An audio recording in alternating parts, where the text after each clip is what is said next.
We believe that higher education for a very long time has been a very strong contributor to the reproduction and maintenance of social inequality.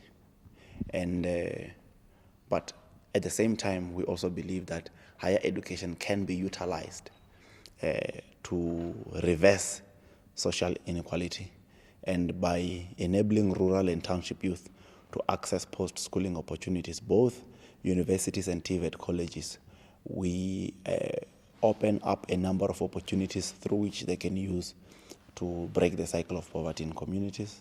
And we also believe that the bulk of solutions or the bulk of the problems that are facing our country can be solved by opening the doors of learning to the majority of our people, particularly those who have been prohibited either financially or by race to access post-schooling opportunity. And we're trying to disrupt the current commodification of higher education, which leaves the bulk of our population in the periphery. And we are now doing that by physically taking the university to communities or bringing communities to the actual universities. So these learners are here at the Great Hall at Wits University. This is the hall that you can only really access when you graduate, but we are bringing them here in advance before they even register, so that they get the feeling and they can realize that it's nothing extraordinary. If they work 10 times harder, get the marks, we will work on securing higher education funding opportunities for them, and then before they know it, they'll be inside. So we want to practicalize it. We don't do career exhibition per se. We focus on the technical details, the common mistakes that students commit when they are applying to post-schooling opportunities, and avoid all of that, and then work on their drive to succeed. And then I think we should be able to get where we want to get to. Our initiative is aimed at helping secure and safeguard the future of South Africa. But for us to achieve that, we must start in high school and make sure that those students or learners remain at school until they complete grade 12. By so doing, fighting the dropout rate in high school, 1. 2, we're helping these very same learners to access post-schooling opportunities so that they become employable, but also skilled enough to pursue entrepreneurial opportunities themselves. So those who become employable will contribute toward the skills deficit of our country. Those who become entrepreneurs will become future job creators. We are not creating job seekers. So because as a result, in fact, the reason why we have such a high unemployment rate is because there are more job seekers than job creators.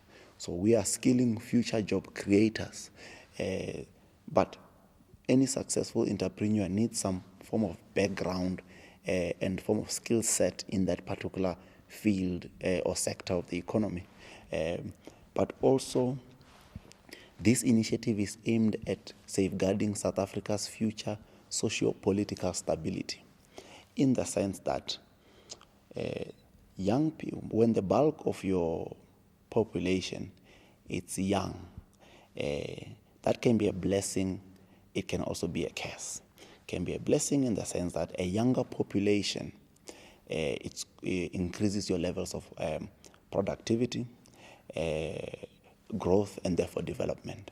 A good social capital or human capital will help us to address our energy problems, our water problem, our food problems, food insecurity, energy insecurity, water insecurity.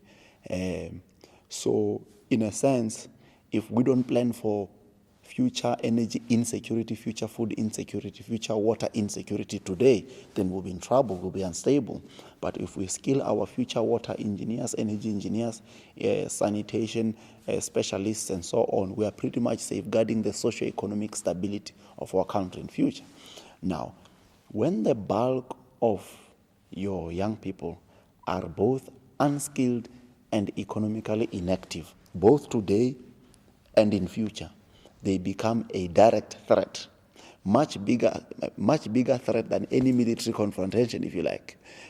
So, in as far as we're concerned, we are volunteers of Thusanani Foundation who were educated and taken to university by government for free. And we therefore feel morally obligated to this government and this country, all the taxpayers of South Africa who paid for our fees.